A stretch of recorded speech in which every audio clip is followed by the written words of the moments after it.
Hi everyone out there in Wasabi land. This is Jennifer with Oregon Coast Wasabi, and today we're going to talk about how to disinfect your wasabi plant starts. So we get questions from people about concerns they have about their plant starts. You know, they're not growing or they're seeing wilting leaves.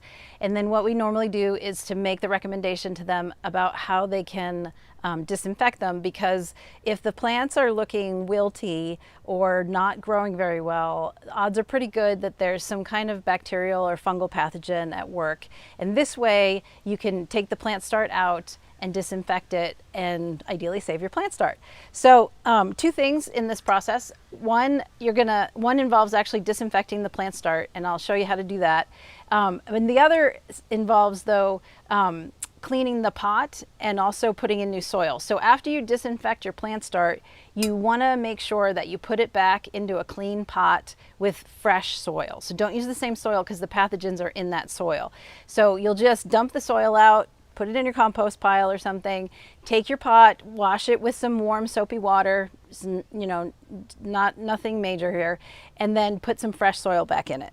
So in terms of the disinfecting the plant start, I wanted to show you something. So, you know, if you have a plant start that all the leaves start to look wilty like this, then you're going to have some concerns about that. If your leaf stems are, you know, just the ones that came with your plant start, if those are dying off, that's actually totally normal.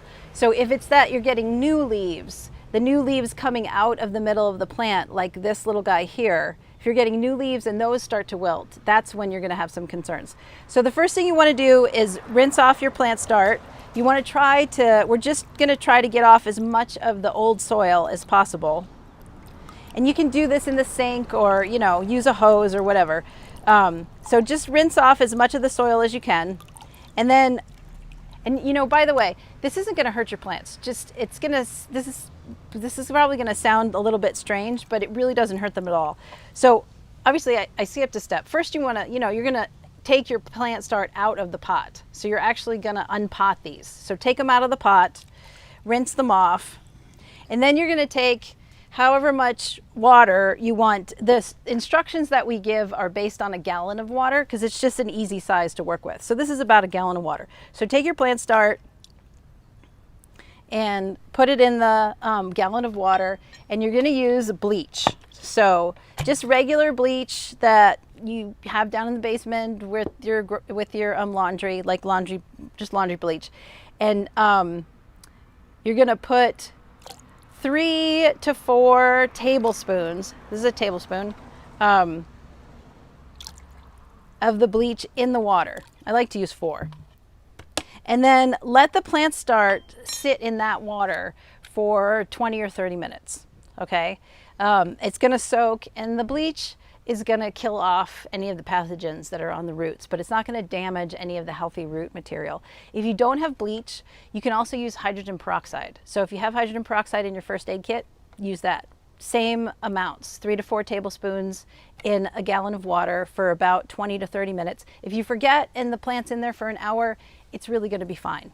Don't worry about it. Okay, so we're gonna pretend like this one has sat in here for 20 minutes or so. We're gonna take it out. Now, you're gonna rinse it in fresh water. So ideally, this was the water we used to clean it with. We wouldn't use that. Get some fresh water, rinse off your plant start.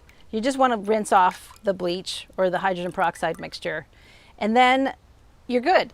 If you see any dying parts, like say this little leaf stem right here, I'd pull those off. So anything that's dying or really soft, before you transplant it back into a new pot or a clean pot with new soil, pull the dead parts off.